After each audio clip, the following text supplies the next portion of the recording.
Hello everyone, how are you doing? This is Daryl Guberman, CEO of Guberman PMC LLC, a quality consulting firm here in Connecticut. I've been involved with quality for 40 plus years in the arenas of aerospace, medical implants, materials, plastic distribution, along with printing as well.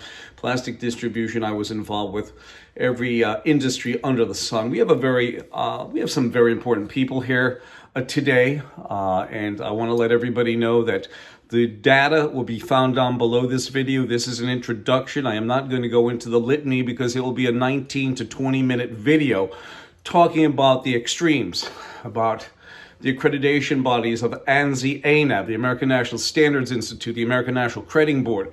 They formed an alliance. They got together in 2018 as one solid unit, but actually they're two separate companies. They are underwriters for the International Accreditation Forum incorporated in Delaware. In fact, ANSI was the foundation builder of the IF. They basically own the International Accreditation Forum. They are, again, underwriters. ANSI, ANAB are underwriters for the IAF and also ILAC, the International Laboratory Accreditation Cooperation in Australia.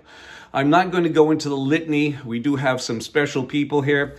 We have Mr. Foray from Airbus. Here he is. Thank you very much for coming.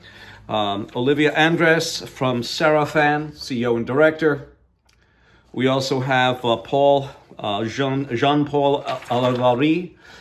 He is from Safran as well. We also have H. Lawrence Culp from GE Aerospace. And remember, David Calhoun is a former GE Aerospace individual. Also, we have Gail Mist, President and CEO of CFM International. That makes a CFM 56 aerospace engine.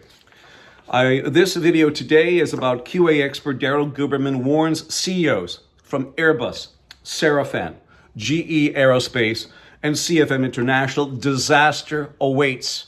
And I will say it time and time and time again. You're going to find all the articles down below this video that give you concrete evidence as to why failure is on the horizon once again. This morning there was a Southwest Airlines 737 appears to have a CFM 56 engine on it.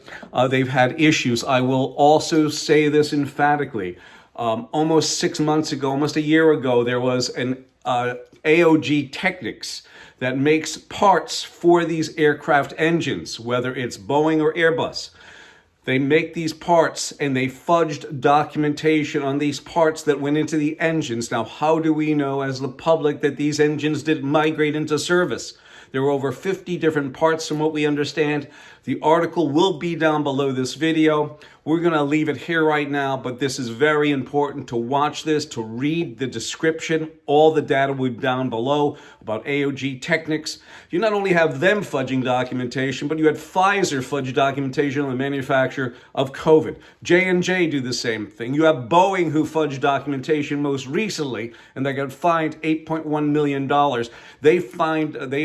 They fudged documentation in their Bell Boeing composite facility in Pennsylvania, and the DOJ took them to task, $8.1 million. So this is very pervasive throughout the industry. Gentlemen, Mr.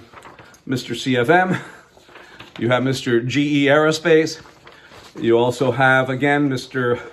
Safran 1 and Safran 2, and you also have Airbus. You're all in deep shit. And I apologize for those words, but shit is a quality term. And I will also say this. When you have Mr. Patrick Shanahan, who used to be the Deputy Secretary of Defense under Donald Trump, and now he is the Spirit Aerospace system that I think Boeing and Airbus are vying to buy 50-50. Because if you look at the A320, the Neo A3 or whatever, Neo aircraft A320, you'll find out that it is definitely looking like the 737 without a doubt in body configuration, maybe height different, what have you. But you can call it the Eli Whitney cotton gin interchangeable parts. I don't know. Who knows? But I know that Spirit didn't have the best quality of all. And why are these two companies buying it? To maybe cover up some things? Who knows? Who knows if Boeing is fudging documentation, and they were an FAA regulator made that way in 2009. How do we know what's going on there? Yes, they were made a regulator. That will be in the articles below as well. They're not telling you, the public, about this, but I'm going to leave it here. My number is 203-556-1493 or Daryl, TQRS@yahoo.com. I thank you, and gentlemen, thank you for coming. But as I said, disasters on the horizon. We've placed our CV in at Boeing, and if they don't utilize me, and I say this humbly, you're going to have a plane go down. It's just a matter of time. And as David Foster Wallace said, the truth will set you free, but not until it is finished with you. And the final thing, gentlemen, that you're here, as Confucius said, it is not the droplet of water that wears away the mighty stone, but it is Daryl Guberman's persistence. And if you don't listen, you're going to deserve what's on the horizon. I thank you.